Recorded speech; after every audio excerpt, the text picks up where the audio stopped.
Welcome to Midnight Scary Tales. If you love spine-chilling horror stories, make sure to subscribe to our channel.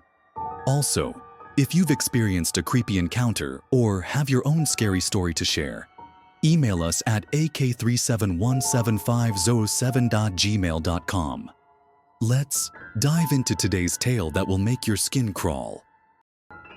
Story number 1, Haunting of Ashwood Lodge. By James. It was a dark and stormy evening when Ellie and her 3 friends arrived at the abandoned Ashwood Lodge. The building had a reputation for being haunted, but that didn't deter the adventurous group who decided to spend the night exploring its dark corridors. The moment they stepped inside, the atmosphere grew colder. The air smelled of damp wood and decay, and their flashlights revealed peeling wallpaper and overturned furniture. A massive staircase loomed ahead, spiraling into darkness. As the group ventured further, they came across a dusty piano. Ellie couldn't resist pressing a key, but the sound that emerged wasn't music. It was a blood-curdling scream. They all froze in terror. Shaken, the group decided to explore the second floor. The stairs creaked under their weight, and the air grew thicker. Whispers began to echo around them, though no one could pinpoint their source. At the end of a hallway, they found a room with the name Margaret carved into the door. Inside was a child's room with a broken rocking horse and a teddy bear lying on the floor. The air inside was suffocating. Suddenly, the door slammed shut behind them.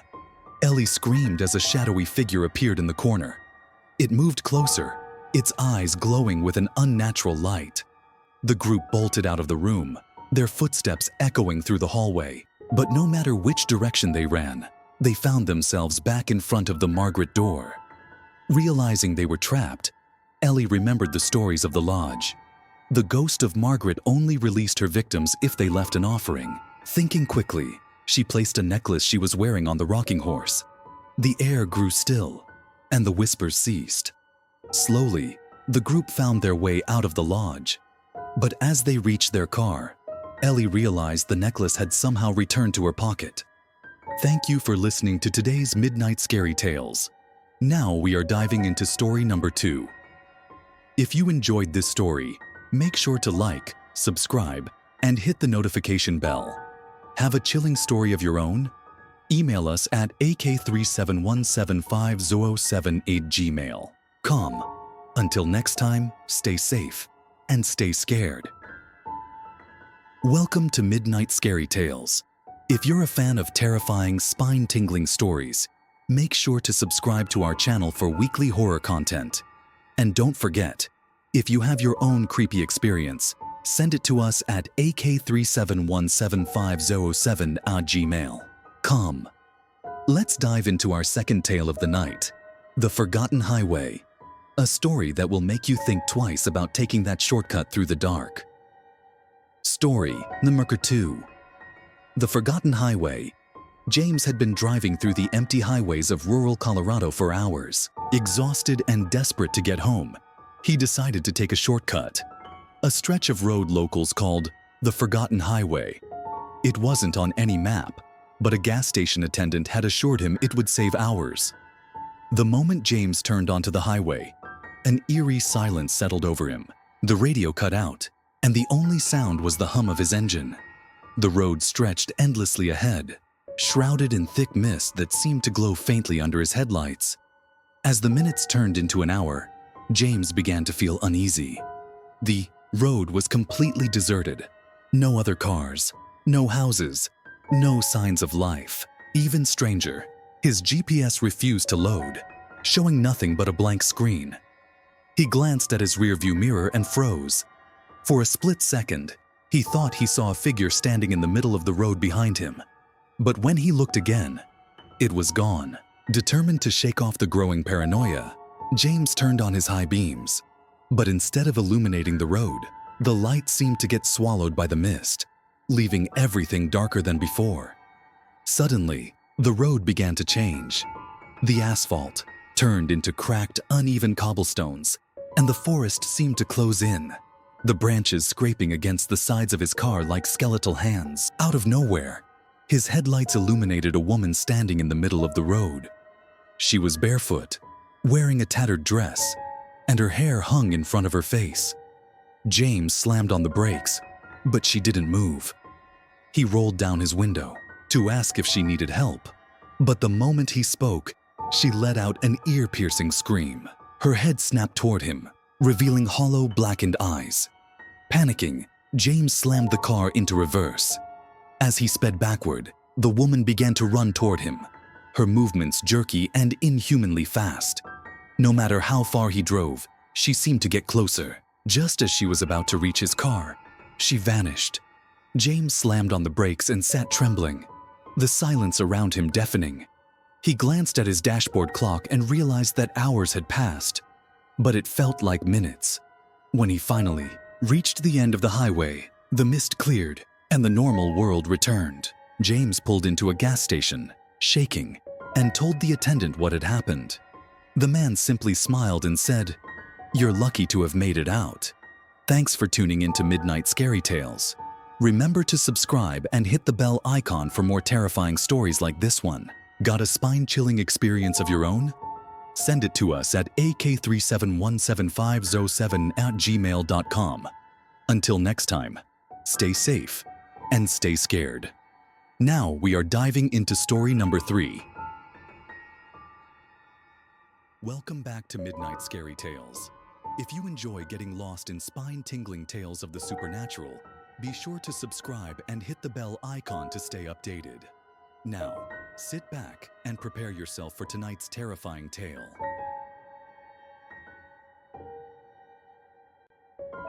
Story number 3. The storm at Hollow Creek. It was the kind of storm that made the air feel heavy, almost alive with menace.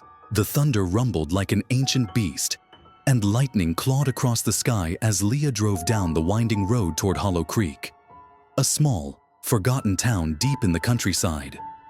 Leah had heard the stories about Hollow Creek, how its residents had vanished overnight decades ago, leaving their homes untouched and rotting. She told herself she didn't believe in ghosts, but as the storm raged on, she couldn't shake the feeling that something was watching her. Her GPS failed just as she reached the outskirts of the town. She sighed and decided to keep driving. The rain was relentless, and the headlights barely pierced the sheets of water cascading from the sky. The town came into view suddenly, as if it had materialized out of the rain. The buildings were dilapidated, with boarded-up windows and sagging roofs.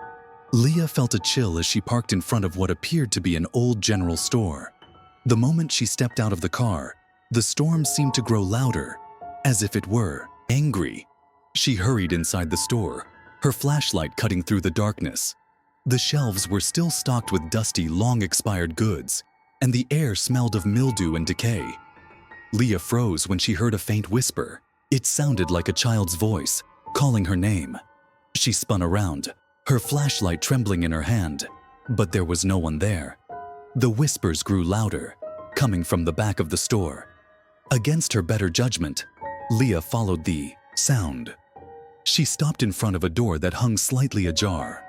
Beyond it, a staircase spiraled down into the pitch-black basement.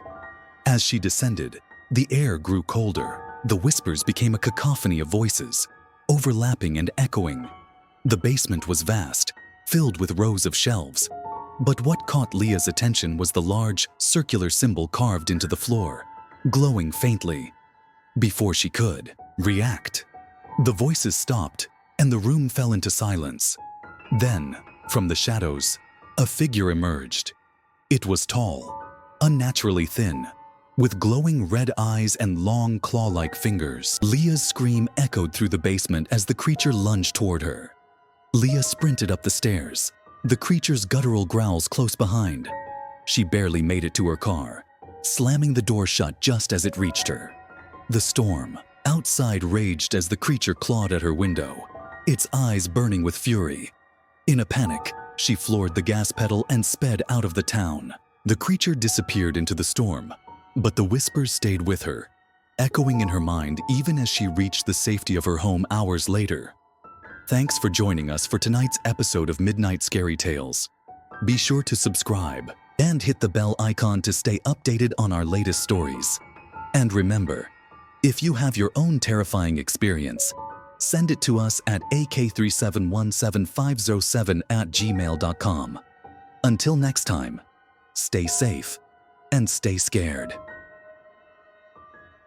Tonight's story will make you think twice before answering that late-night phone call. This is The Phantom Caller. Story number 4. The Phantom Caller. It started as an ordinary evening. Sarah was home alone, curled up on her couch with a cup of tea and her favorite book. Outside, a thunderstorm rumbled in the distance, its faint flashes of lightning illuminating her cozy living room. She was just starting to relax when her phone buzzed on the coffee table. The screen displayed "Unknown Caller." Sarah hesitated for a moment before picking up. "Hello," she said, her voice cautious. There was no response, only the faint sound of static and what sounded like distant breathing. "Who is this?" she asked, but the line went dead. Shaking it off as a prank, Sarah placed the phone back on the table. Minutes later, it buzzed again. This time, the voice on the other end was clear. "I'm closer than you think," it whispered. Sarah's heart raced. She stood and locked all the doors and windows, reassuring herself that it was just someone messing with her. But as she returned to the couch, the phone rang again. "Why are you doing this?" she demanded. The voice chuckled darkly. "Because you let me in." The line clicked off. Panic surged through Sarah as she glanced around the room. Everything was as it should be, until she noticed the window behind the couch was slightly open. She grabbed a knife from the kitchen and called 911, her voice trembling. The operator assured her that help was on the way, but the storm was slowing them down. As she hung up, the power went out, plunging the house into darkness. The silence was suffocating. Sarah turned on her flashlight and moved cautiously through the house. Every creak of the floorboards made her flinch. As she approached the living room, she saw muddy footprints leading from the window to the stairs. The footsteps stopped at the top of the stairs. Summoning all her courage, Sarah climbed slowly, her flashlight shaking in her hand. When she reached the last step, she noticed the attic door was ajar. "Who's there?" she called, her voice cracking. A soft, guttural laugh echoed from the attic. Sarah stepped closer, pushing the door open. Inside, the beam of her flashlight landed on an old rotary phone sitting in the middle of the room, its receiver off the hook. Suddenly, the door slammed shut behind her. Sarah spun around, but no one was there. The phone began to ring, its shrill tone piercing the silence. With trembling hands, she picked up the receiver. "You shouldn't have answered," the voice hissed before the line went dead. The attic door creaked open, and she bolted down the stairs, knife still in hand. She threw open the front door just as the police arrived. "There's someone in my house!" she screamed. But when the officers searched, they found no one. Only the phone, still in the attic, its receiver off the hook. Thanks for tuning in to Midnight Scary Tales. Don't forget to subscribe and share your own creepy stories at ak3717507@gmail.com. Who knows? Your story might be next. Until then, stay safe and beware of late night